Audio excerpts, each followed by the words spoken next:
Some of you may know on this TikTok, I have a show called Essential Star Trek Episode Guide, where I talk about episodes from the Star Trek, the original series, that I think are essential viewing for modern day Star Trek fans or people trying to get into Star Trek and find out why people love Star Trek and maybe avoid some of the stupider, sillier, cringier elements of a show from the 60s. I have ADHD and I go through hyperfixations. I'm not in my Star Trek hyperfixation anymore, so it doesn't make me happy to make those videos right now. At some point, it will again. For right now, no. So instead, I'm very interested, instead of making a Star Trek Essential Episode Guide videos, Doctor Who Essential Episode Guide videos. But here's the thing.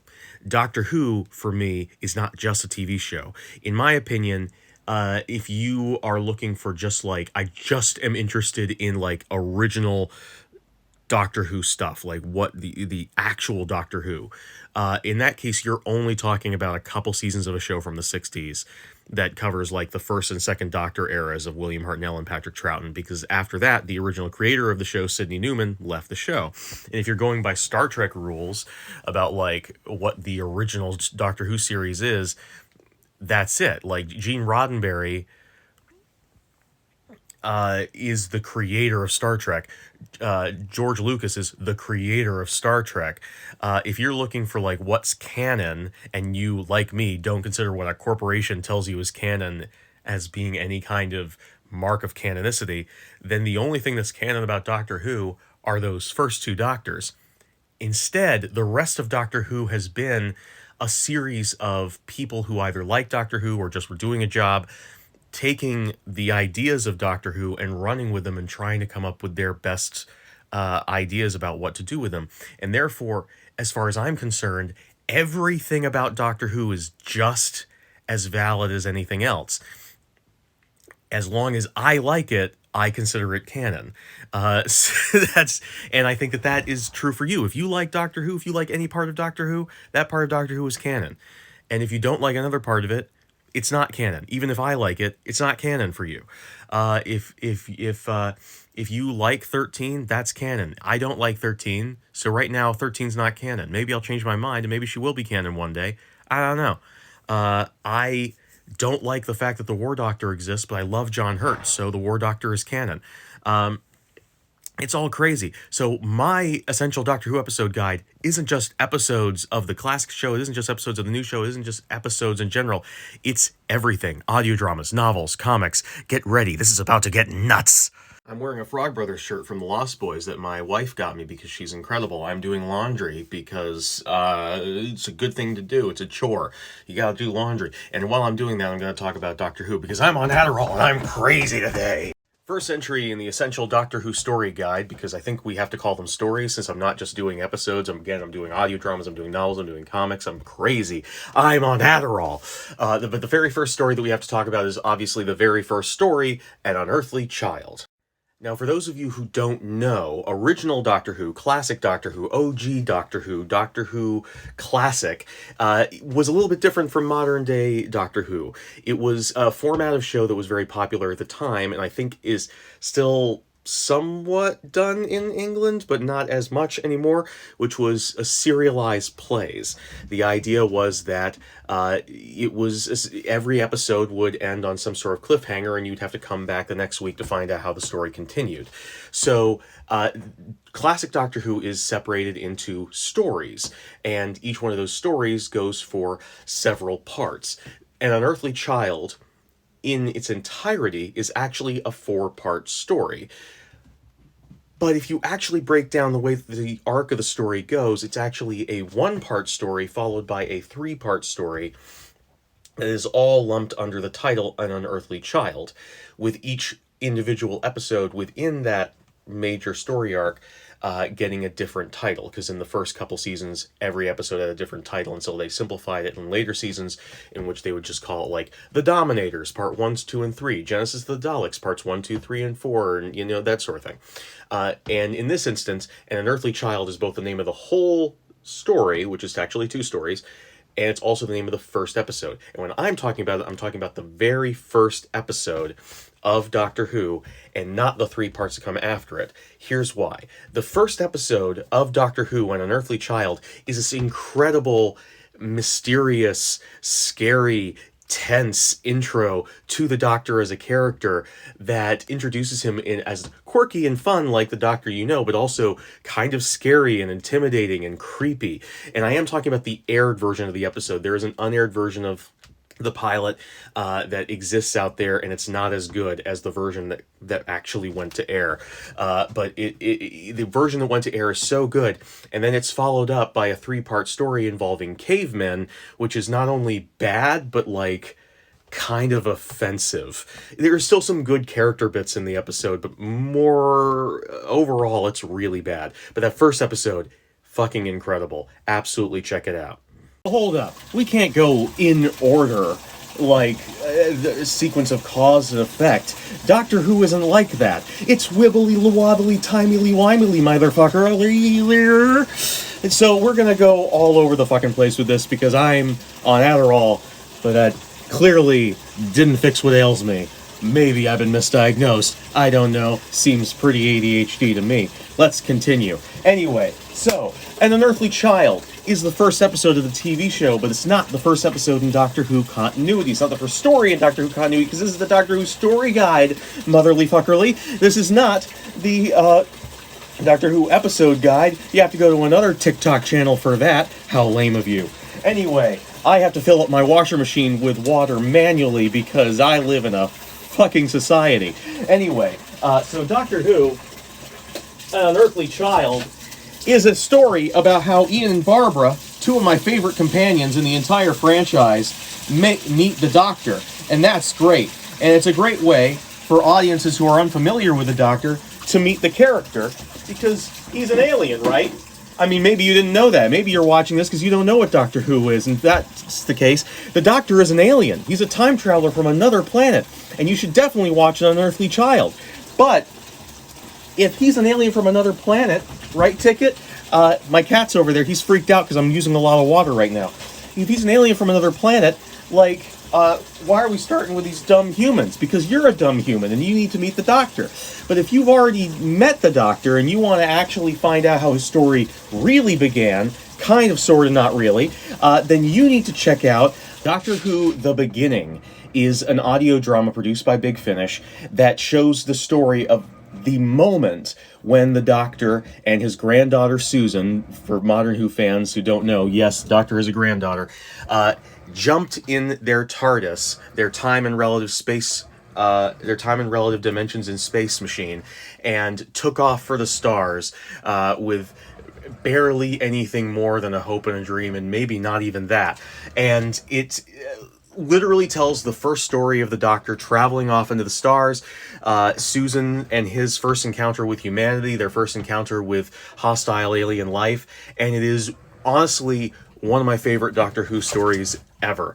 And there are quite a few stories that have been written and produced about the time between when the Doctor actually left and the show began, when he was traveling just with Susan Foreman, his granddaughter, and I love quite a few of them. So let's talk about those now. Going from the audio dramas to a novel. The next Doctor Who story I want to talk about is one of my new favorite ones since I just recently found it and read it recently. It's a Tellus novella, and I don't know the origins of the Tellus novellas, but they are apparently officially licensed Doctor Who tie-in books, officially licensed by the BBC, if that means anything to you, that tell stories of the Doctors, the various Doctors in various times, and this one takes place during this magical time before the show even began, when the Doctor was just traveling with his granddaughter Susan and was still at his most alien and most different from humanity, because he just hadn't learned he hadn't interacted with humanity much. Now, at this point, he has met humanity in that audio drama, The Beginning, but whether or not that's continuity is entirely up to you, and the people who wrote this book didn't know that, so this is another version of his first interaction with humanity, and it's much creepier. The Beginning is more of a beginning of, like, the sort of overall Doctor Who experience. You get, like, a little bit of tension, a little bit of weirdness, but mostly it's just like how beautiful the universe is, and the Doctor's going to dedicate himself to protecting life. This is more of an introduction to, hey, the Doctor Who universe isn't safe, and it's like eldritch and terrifying and horrible. And this is where you kind of have to learn something about me, is that I like Doctor Who for the horror. The thing about Doctor Who is they can land anywhere. The show can literally land anywhere. So there have been eras of the show that have been more lighthearted, less lighthearted. There have been eras of the show that have been very scary, not so scary, comedic, not so comedic. And you can have anything you like. I like to get a little fucked up. I like it when Doctor Who makes me feel unsafe. I like it when I come out of a Doctor Who story feeling like I'm not the same person I was when I went in. And Frayed, this novel I'm talking about, that did it for me. That being said, if you are someone who is easily frightened and or squicked out by like gore and intense subject matter, maybe don't read this book. Explaining the premise isn't really going to help. It's a story about the Doctor and Susan landing on a planet, and some sci-fi shenanigans ensue, and horror stuff happens. And I think it's incredible. I love it with all of my heart. I don't know how you'll think of me after you read it, though, if you read it on my recommendation. So check it out if you dare. Happy Halloween! Welcome back to the Essential Doctor Who story guide. Yes, no need for a second take. Fuck it. Now, something that might be interesting for people who are new Who fans that are watching this series, if you are interested about the classic Who stuff and what to get into and what not to get into, is that Doctor Who as it exists today is extremely different from what it was originally created as. Now, the original intentions behind creating Doctor Who are mostly very boring to talk about and are extremely different even than what eventually ended up airing. But when the show actually aired, when the show was first created, the character of the Doctor was extremely different than what you might expect. Those of you who have seen one of the Christmas specials that came at the end of Peter Capaldi's run on the show, Twice Upon a Time, already know a little bit about this, but let me break it down for you.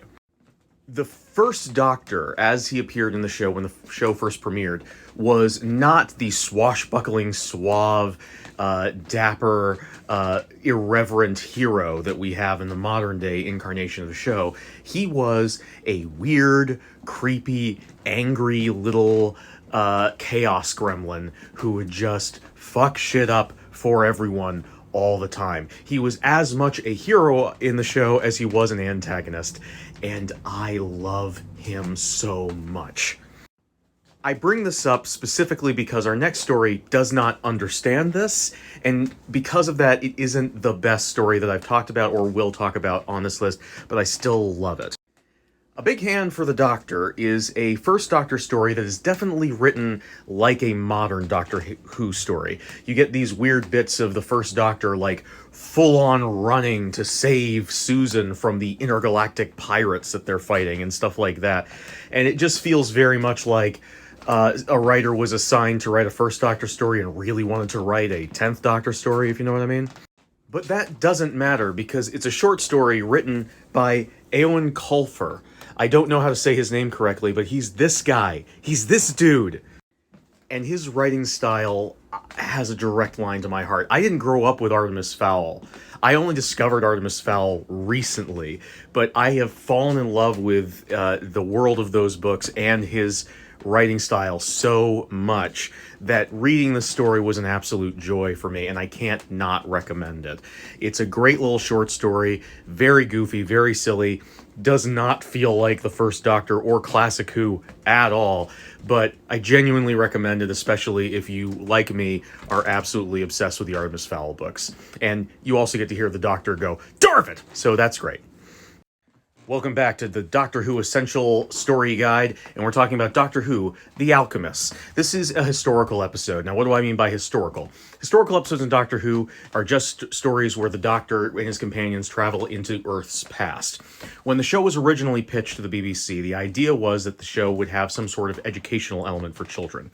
Part of the show would take place in the future with science fiction elements that would teach kids about scientific concepts. And part of the show would be in the past, with no science fiction elements, where people would just be meeting historical figures and you would learn about history that way. Obviously, that whole concept for what the show could be never really got off the ground. But for the First Doctor era, or at least the first half of the First Doctor era, they didn't allow any science fiction concepts to intrude on their historical episodes. They kept those purely as, oh no, we're trapped in the past, and oh look, that's Napoleon Bonaparte type stories. And that's what this audio drama sticks to. In this story, the Doctor and his granddaughter Susan are in the past of Earth in Germany, right before the outbreak of World War II. So they are there just as the Nazis are sort of in power at the beginnings of their power, and things are starting to turn bad. Basically, the Doctor has landed in Germany around the same time as the musical Cabaret. And my God, just like Cabaret, this is dark, it is upsetting, it is extremely realistic, with the exception of the Time Lords being involved. And it is just really, really well written and well done. I don't have anything bad to say about it, really. I think that it's the perfect First Doctor era historical story. I don't want to spoil anything. There's not much to spoil. If you were to imagine how you think the story would kind of go, the arc of the story would kind of go, it kind of goes there. But it is the journey that's important, and it is the way that it's executed is important. And since fascism and the response to fascism is such an important theme in Doctor Who, having this situated as like the first time the Doctor encounters real fascism in this way, with the exception of the eugenicists in the beginning, and potentially the Earth government that is never really seen or encountered with, but its presence is certainly felt and frayed. I just think that this is a very important story in Doctor Who canon, or at least the way that I envision my own personal Doctor Who headcanon to be. I absolutely recommend it. Go check it out. Back to the Essential Doctor Who Story Guide. We're talking about Quinnis. Quinnis is one of those great little examples of expanded universe lore that is one of the most quintessential examples. Quintessential? Fuck me. Quintessential examples people always go to. Whenever anyone talks about the Star Wars expanded universe, for instance, they're always talking about like, oh, someone says something random in a Star Wars episode, you gotta make a whole freaking novel about it. Well, yeah, this whole audio drama is based around a throwaway line in one of the earliest episodes of the classic Doctor Who TV show, where Susan mentions, "Remember, Doctor, when we lost the TARDIS on Quinnis?" In this audio drama, you learn about the time that they lost the TARDIS on Quinnis. It's a great little story, but one of the best things about it is that it gives more character development to the character of Susan, the Doctor's granddaughter. The original reason why Carol Ann Ford became the first companion in the original show to leave the TARDIS and stop traveling with the Doctor, even though as the Doctor's granddaughter she had the most reason to be there, was because Carol Ann Ford was promised a whole bunch of character development for her character and then didn't get any. She was just basically a character who screamed a lot. And that is a problem with the character of Susan in the television version of the show. But in the audio dramas and short stories and novels, we can expand her character. So in this one, she's still the same character that we get in the TV show. She's still a hot mess. She's still screaming and crying and freaking out over all the monsters and such. But you get to get a better idea of like who she is, and who she is a child. Of course she's going to freak out and scream and cry. She's a kid. She doesn't know nothing. And she's been dragged off by her grandfather on this wild adventure where she's meeting all sorts of nightmares every week. The story of Quinnis is a great, fantastic audio drama produced by Big Finish, and it absolutely is recommended as what I think is an absolutely essential canon Doctor Who story. Check it out. One last essential Doctor Who story guide episode before the end of the night. And right now we're going to talk about something. I need to check my list again. What the hell am I talking about? An unearthly woman. We're talking about an unearthly woman. So modern day Doctor Who fans are quite aware of the character that Stephen Moffat ripped off from both the Seventh Doctor New Adventure novels and from the book The Time Traveler's Wife, River Song. That is he introduced in the modern day show. River Song, quite a popular character, which she should be. Again, she's a combination of a ripoff of Bernice Summerfield and of the Time Traveler's Wife, but she's really cool. And Big Finish, the people who create all the spin-off audio dramas for Doctor Who, made a spin-off show just for her, where Alex Kingston gets to be her sexy self, running around and saving the world and doing all sorts of wild crap. And in one of those episodes called An Unearthly Woman, she takes a job teaching at Coal Hill School. At this point in the timeline, or the wibbly-wobbly, timey-wimey timeline of the Doctor's life, the Doctor has settled down in London, England for a brief window of time.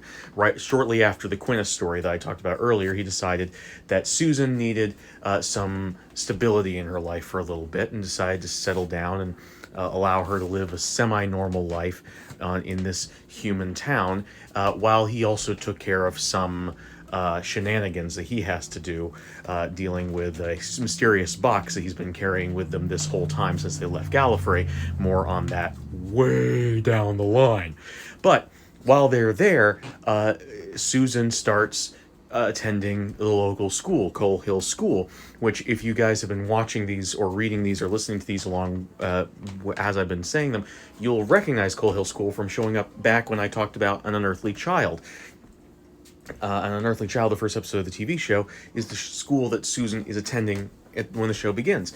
So the Doctor is in London. Susan is attending Coal Hill School with her two teachers named Ian and Barbara, and another teacher is working at that school. It just happens to be River Song, who's investigating some shit and just happens to be there at the same time that the first Doctor is on Earth. And yes, we do get to hear River Song introduce herself to the first Doctor in a very sort of clandestine way that doesn't muddy up the time stream too much. And the first Doctor is, of course, played in this instance not by William Hartnell, who passed away many years ago, but instead by David Bradley, the guy who plays the Doctor, the first Doctor, in Twice Upon a Time and in a couple of other Big Finish audio dramas. And yeah, it's a very light, very fun continuity porn episode, and I quite enjoy it. Check it out. Welcome back to the Essential Doctor Who Story Guide. I am stuck in bed because my cat is sleeping using my toes as a pillow, and I can't possibly move or it would break her heart. See, there she is. That lump right there, that's my foot, and she's sleeping with her head resting on the daintiest little part of my toes, and I can't possibly move and ruin her day. But I'm not going to let a little sleepy cat keep me from telling you about Operation Proteus. Operation Proteus is the first Doctor Who comic that we've talked about here. The first Doctor doesn't get a lot of comics, or at least not so far as I've seen. He did have an official tie-in comic to the TV show when the show was coming out, but as far as the episode guide continuity that I've been following, that doesn't tie into things until later, and even when it does, it is so completely separate from the TV stuff that it's hard even to definitively say when it happens in continuity. But so for right now, we're just talking about Operation Proteus, which is a comic that was published in Doctor Who magazine, and can be bought in one of the Doctor Who comic book collections that exists out there. It's a very simple story. It once again happens while the Doctor is living in London in the 1960s with Susan while she's attending Coal Hill School. And essentially, it's just a big old third Doctor story with the first Doctor involved. London is about to be invaded by a bunch of goo people, and the Doctor has to stop it. Mainly included here in the Essential Doctor Who Story Guide because it's just such a fun story, and the artwork is truly spectacularly gross, and I love it. So check it out. Operation Proteus. My cat has let me go, but can I leave this bed? Maybe, but only with the strength of another Essential Doctor Who Story Guide video to get me through. Let's go!